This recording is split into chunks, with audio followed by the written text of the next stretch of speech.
What's going on, YouTube? This is Wayne with Wayne's Fish Roll. I'm coming at you today with a very special video, and that is how Wayne got started in aquariums. This is my fish tank story, and I've been wanting to share this with YouTube community for a very long time now. And now that I've got seahorses in the 55-gallon saltwater tank and a yellow tang, that's where it's all started. So let's give you the story. I don't know if I released this video before the seahorse video where I introduced my first seahorse into this tank, or I'll release it later. I briefly touched about it into that one video, but I actually want to make an entire video on how I actually got started with fish and how it captivated my mind and how it drew me in and made it a lifelong passion.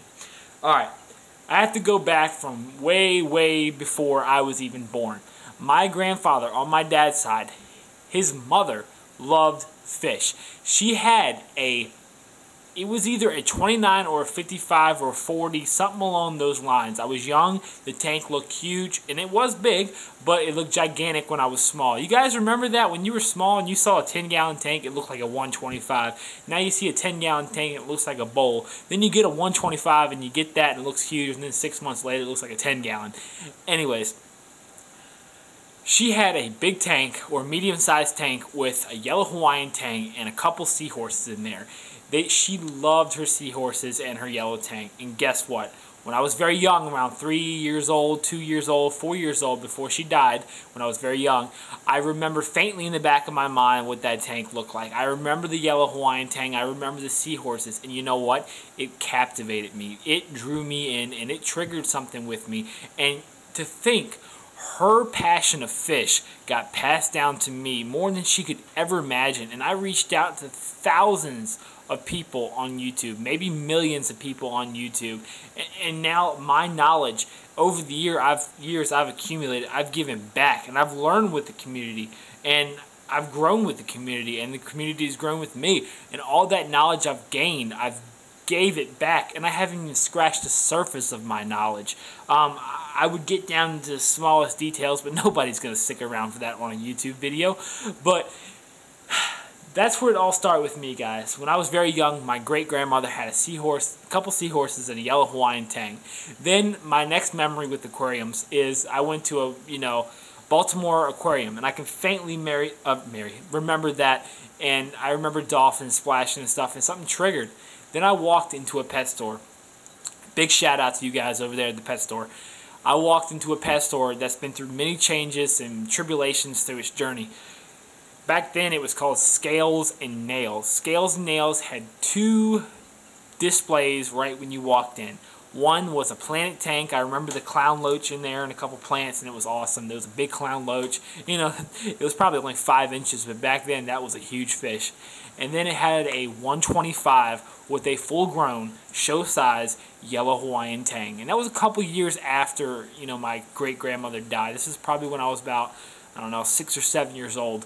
And I remember that fish, and I said, whoa, I want that fish. I came in there to get, probably a goldfish or something. I don't remember why I went in there one day to get a parakeet.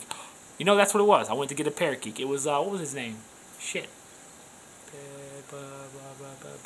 Don't remember the bird's name.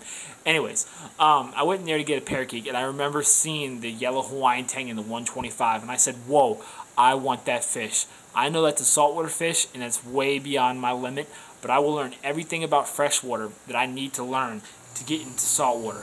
And I did it. I went through so much in freshwater, and that's why you guys know I like freshwater better. Everybody says, Wayne, do you like freshwater better or do you like saltwater better? Well, I got a video coming up, and I'll announce this in this video because I'm forced to do it now. The Ricks asked me about a year ago, probably over a year ago, and I'm horrible at this. And Rick, if you're watching, I am terribly sorry, buddy, and it's nothing personal against you, I swear. It's just, you got so many videos lined up in life, and you just kind of forget stuff. But Rick's, I'm making a video for Rick's, and one of the questions he's going to be asking me is, what do I like, saltwater or freshwater better? And I'm going to touch into that more in that video, but I absolutely love freshwater better because of the memories I have with it. I like saltwater fish better, but I like easy care, low maintenance, relaxation of freshwater better. And at the end of the day, I like freshwater better. But, where am I going with this? I totally got sidetracked with that. But, my story started with that, and I did everything I could to get to saltwater. Then I got to saltwater. Before I had a YouTube channel, I first got into saltwater probably when I was in 7th grade. My first saltwater fish was a yellowtail damsel, which I had all the way up into my YouTube channel when Hurricane Irene hit and a power outage came and it wiped a lot of my saltwater fish out. That was my first saltwater fish, with a yellowtail damsel and electric blue damsel. Then I got a couple other, dominoes that I killed. I killed the three stripe. I killed the tomato clown. I was getting my feet wet with saltwater. I was losing a lot of money in saltwater, but I was learning. I've gained a vast amount of knowledge with saltwater. Now, a lot of people know that I've got what it takes to have an SPS tank, the most delicate tanks out there. But what I lack is the patience for it. You guys know that. You guys see me set up a beautiful tank, and I get so many people telling me that. I can set up a beautiful tank. For a couple months, it looks amazing. You know what? Then life sidetracks me, and I get caught up, and I'm not there for my tanks. So, even though I got what it takes, I'm not willing to put in the effort because I know what's going to happen. But I gained my knowledge with saltwater. I gained my knowledge with freshwater. And over the years, I've just grown. And I just said, I want to start a YouTube channel to give back my knowledge. I said, after all these years, I've been keeping fish ever since I was little. My mom and dad got me like a 5-gallon tank and had 7 goldfish in there, which was absolutely overkill, with a little sponge filter. And that little orange acrylic tank, I remember it very faintly. But going from that to getting a beta, keeping a beta for 3 years and thinking you're badass, to, getting your first pair of Oscars, which I've got a video coming on that soon, my Oscar story. God, I miss those fish. That was before my YouTube channel. But I got so many videos lined up for 2015 that's not even funny. My YouTube channel is going to have much more content that's just enjoyable. I'm still going to teach you guys, but we're going to get a lot more stories and, just basically stories. But I came from keeping goldfish in a 5-gallon to keeping a beta for 3 years, to my first pair of Oscars, to African cichlids, to, your first pair of angelfish that you kill, your first plants, your first reef tank, and all that stuff. And now my knowledge is vast. And I'm not, by far, I don't know everything, because no one knows everything. But I've come a long ways. And giving it back to the community and seeing the community take my ideas and growing from it. And that's why I always say, if I can help that one fish, that one coral, and that one plant, I've done my job. In my opinion, I've already done my job. When I started this YouTube channel, it wasn't for the subscriptions, it wasn't for the fame, it was just to give back my knowledge. It was to give back everything I knew or close to it. I wanted to help that one fish, help that one coral, because I've been in your shoes. I've been a newbist, and a lot of people say, Wayne, you know too much to give back to the newbist. Why don't you do some more extreme stuff, some more expert level stuff, instead of giving back to the newbies out there? Talk about some stuff that is on an expert level. Well, I'll do that on occasion. You guys know that, but the beginners is what it's all about, because I've been in your shoes, and a lot of people watching have been on your shoes. If you could just had that help at that time where you were about to lose that one fish, and if you'd known that one detail, you could have prohibited it or saved the fish. And that's what my videos are all about. If I can make that one difference in that one person's aquarium experience, then it's going to be more enjoyable for them. And I'll tell you another story, and I'll end this video on this.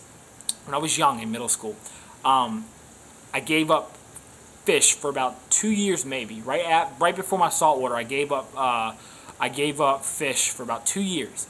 Guess what? My stress levels went up and my blood pressure went up. I was in middle school and I had high blood pressure. I had a healthy diet. I wasn't obese or anything, but I had high blood pressure because it was stress. My mom has a lot of anxiety on her side of the family. I guess that's where I got it from. But I started keeping fish again. My diet did not change. Nothing in my lifestyle changed besides keeping fish. I went back to the doctor's the next year after that. He says, "Whoa, your blood pressure, your everything, your cholesterol, everything is down. What have you been doing different?" I said, "Nothing." And he goes, "Anything different?" And I said, "Well, I got a fish tank again." And he goes, "Well, you need to keep fish tanks, because obviously that's something, it's doing something good for you." So guys, fish tanks have been rewarding in more ways than one for me. Tell me your fish tank stories in the comments below. I'll see you guys next time. This is Wayne with Wayne's Fish World. Later.